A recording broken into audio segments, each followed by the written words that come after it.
Hello, my name is Roger Quayle, and you are listening to My Life in the Mosh of Ghosts.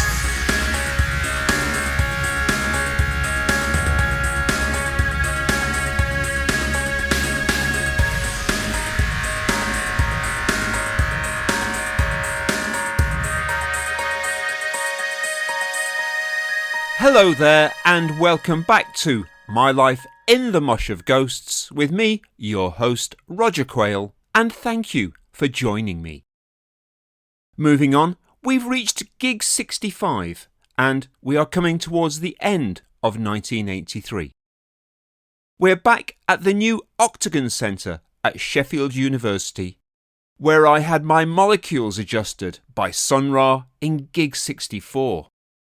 A few weeks later, it's one of the city's finest, Cabaret Voltaire, with a very memorable show which has stayed fresh in my mind for many years. So, it's Cabaret Voltaire, bringing the gift of sound and vision to the Octagon Centre at Sheffield University on Saturday, the 19th of November, 1983. Here we go. I know when to go out, know when to stay in, get things done. Well, if it's alright for David Bowie to stay at home on a summer Saturday night, then I reckon it's also absolutely fine for me. Mum and Dad are out doing the Paso Doble and Foxtrot with friends at Southie Green Community Centre. Meanwhile, fiancée Ava is engaged in a weekly battle with the publicans of West Street as she attempts once again to drink them dry. I'm at home, making tapes, watching telly, having a bath and, let's be honest, not really getting things done. More like generally arsing around. But these are the prototype evenings of doing nothing. The only thing chilling at home in Sheffield in the early 80s is the milk in the fridge. I've got the radio on. Richard Tandy is presenting the alternative music show on local station Radio Hallam. Most large regional stations in the UK have their own version of John Peel. Roger Hill over in Liverpool. Terry Christian on BBC Radio Derby. While Richard performs a similar role for South Yorkshire. My ears prick up when, in amidst the usual mix of Funboy 3 and Big Country, he plays the title track from the new album by Cabaret Voltaire. That's the Crackdown by Cabaret Voltaire, the title track from their great new album just out on Virgin. And it's my record of the week here on Radio Hallam. I've met Richard Tandy a few times. He is a good guy. I've forgiven him for playing a track by our band, The Box, at the wrong speed on the radio. In fairness, he apologised the following week, then played it at the correct RPM. I think his personal taste gravitates more to the mainstream end of the alternative spectrum. So, while you would expect to hear the likes of The Human League, Heaven 17 and the Comsat Angels on his shows, it's something of a surprise to hear him play and enthuse about the cabs. But things have changed in the world of Cabaret Voltaire. After 5 years with the non-more independent Rough Trade label, Richard and Mal have decided to make common cause with the Dagenham Diaghilev, Mr. Steve O'Pearce, and his high-flying Some Bizarre setup, home to the all-conquering soft cell and a growing assortment of moody misfits.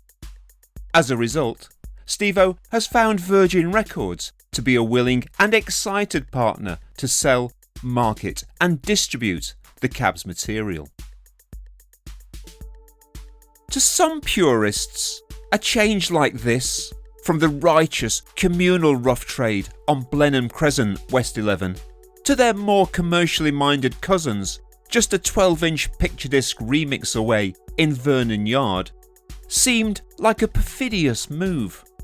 Why would you want to be on the same label as Phil Collins, and bloody Blue Rondo a la Turk. I actually think Virgin are pretty cool. The home to everyone from Tangerine Dream to Simple Minds, via the Sex Pistols and Captain Beefheart.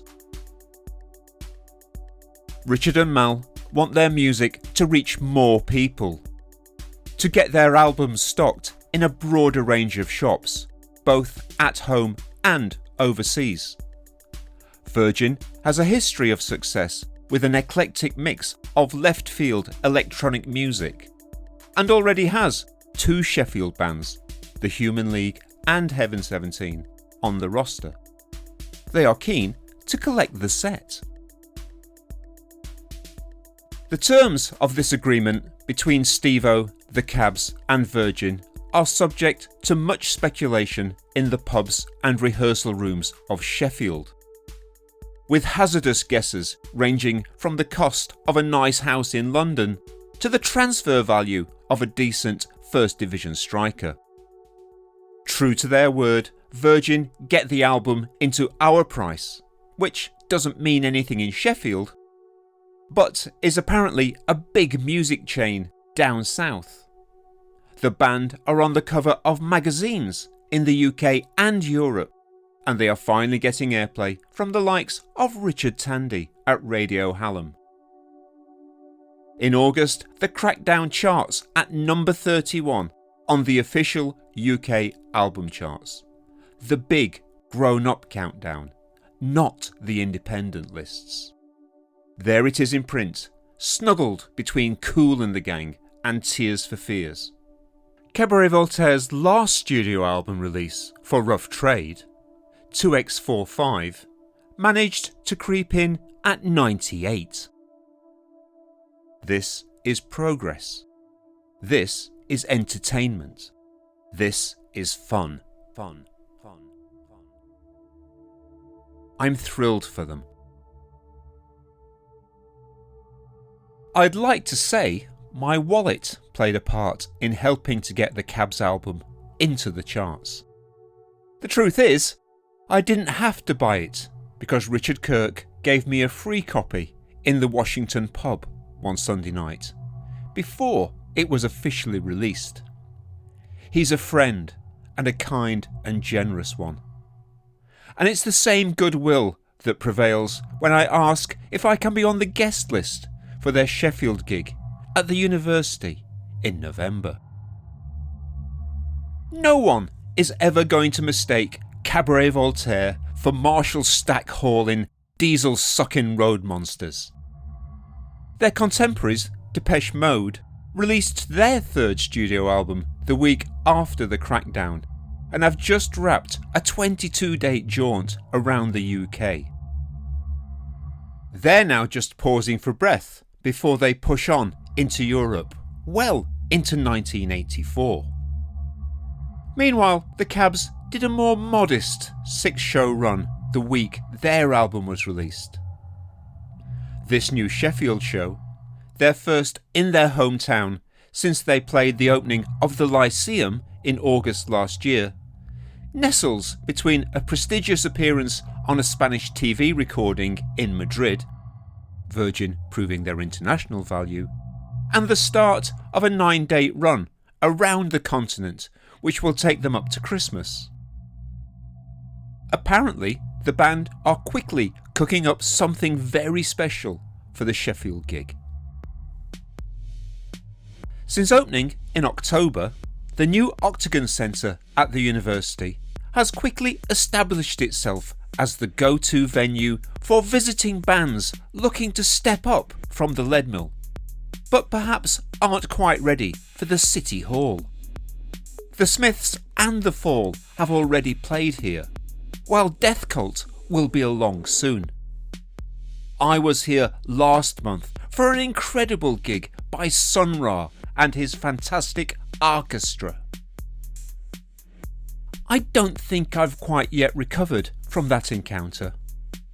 Wandering around the office at work, telling bemused colleagues I'd shaken hands with a black man from Saturn. People are starting to look at me funny. On arrival, it's immediately apparent why the band couldn't do this gig as part of the album release tour. Behind the backline of amplification and drum kit is a huge bank of at least 25 television sets, supported by some appropriately heavyweight scaffolding. Additionally, there are 4 further large video screens. Technically, it's a major feat of cabling, knowing which SCART goes into which DIN connector. Pete Hartley, the local Saruman of the speaker stack, has been brought in to help join it all up. While this kind of audio-visual presentation isn't new to Sheffield, club promoter and DJ Disco John did something similar on a more modest scale at his Atmosphere nights at Romeo's and Juliet's a couple of years ago. It nonetheless presents an impressive, arresting step up from a band who have always taken an innovative approach to their onstage visuals. I think the inspiration might be the bank of identical tellies that David Bowie's character absorbs simultaneously in The Man Who Fell to Earth. Virgin deal or no Virgin deal, the Cabs don't quite have the same budget as Nicholas Roeg. And looking at the cathode jumble of second-hand Grundig, Bush and Phillips boxes, the overall look is less futuristic Thomas Jerome Newton and more Radio Rentals fire sale. And given Cabaret Voltaire's innate, inventive, do-it-yourself common sense, which has stood them in good sense since the mid-70s, it's appropriately lo-fi and engaging. Captured on the cover of the Crackdown album with a tripod-mounted video camera and portable recorder, Richard and Mal are excited by the possibilities of video as a new art form, as explored by visual artists like Laurie Anderson and Bill Viola. As a result, Kirk and Malinder have started a video production company called Double Vision, because there are 2 of them, which will release new visual work by artists they admire as well as their own experimental forays into the new medium. There is no support band tonight.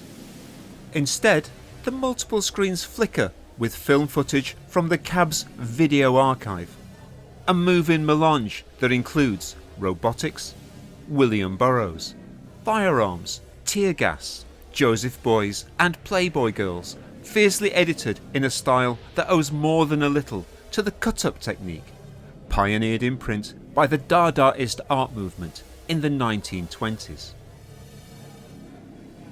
It's an impressive installation, with even the TV sets that go on the blink, or just offer a screen of snowy static, seeming to add to the calculated randomness.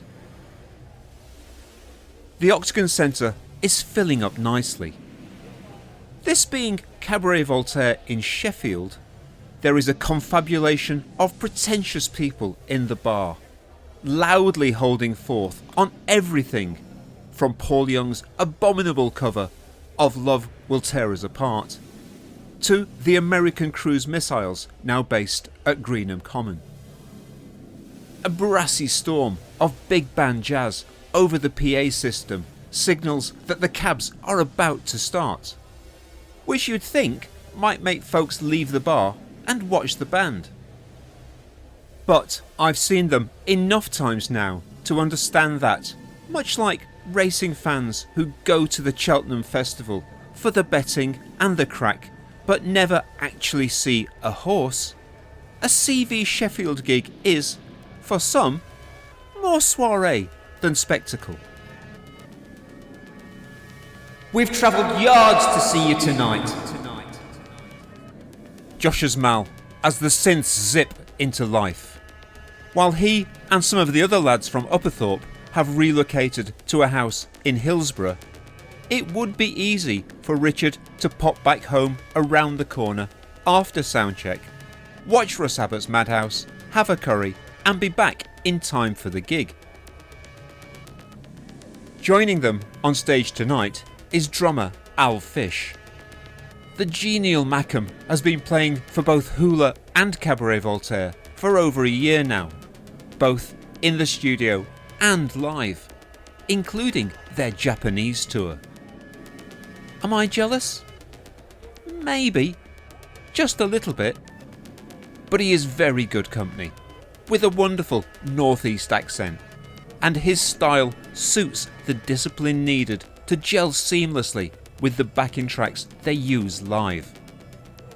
Al is double jobbing this week. Xhale are in residence at the Crucible Theatre studio space.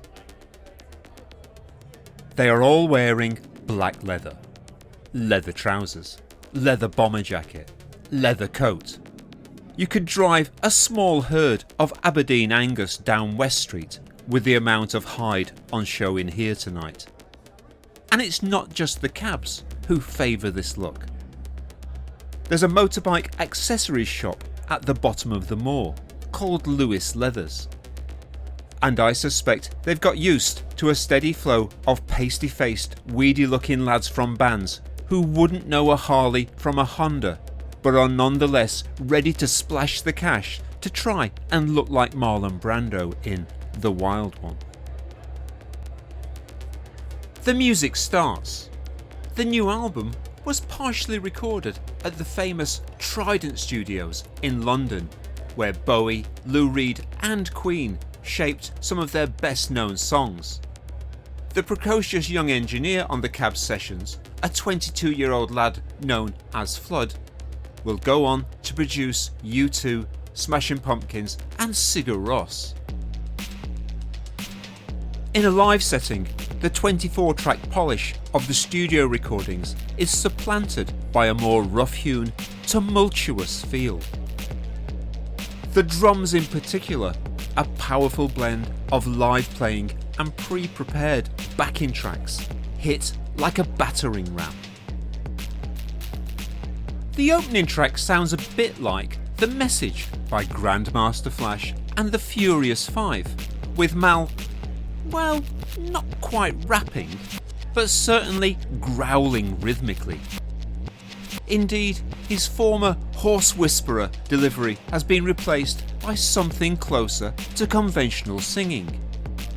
And while he's unlikely to trouble Joe Cocker as Sheffield's greatest living vocalist anytime soon, his new undulating intonation, now more audible, is another sign that the band are changing.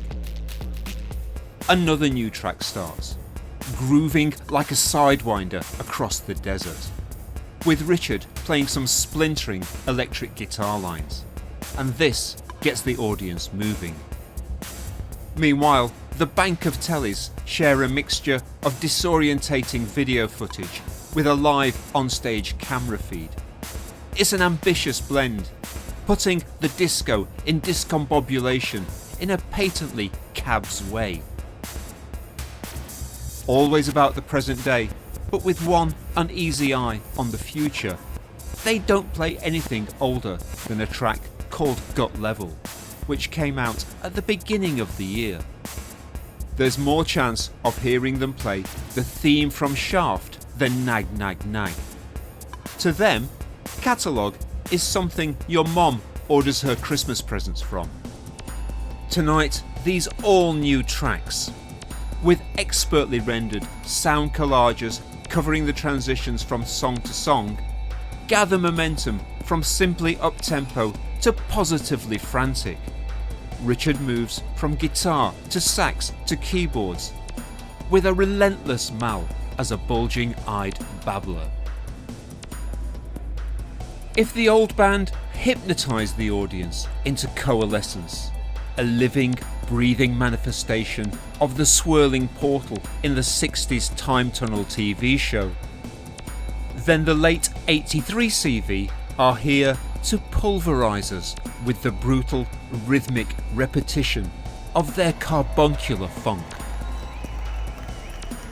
Not only do Cabaret Voltaire not do oldies, they don't do encores either. Which is a shame, as the crowd, having gathered that this spectacle is something unlikely to be repeated, and are now mostly out of the bar have been cutting a hectic rug, only to have it pulled out from under them. Instead, a beguiling Middle Eastern prayer, magic carpets around the Octagon, eventually subduing the calls and applause for the band to reappear. Running around backstage, snapping pics with my new camera, I've had a great time. I know I'm lucky to have such a good relationship with the band. The Cabs are off to Scotland and then the continent next week, and our band, The Box, will be crisscrossing Europe at the same time. A proper tour, including a sneaky peep behind the Iron Curtain, with plenty of preparation needed. I think I'd better stay in, get things done.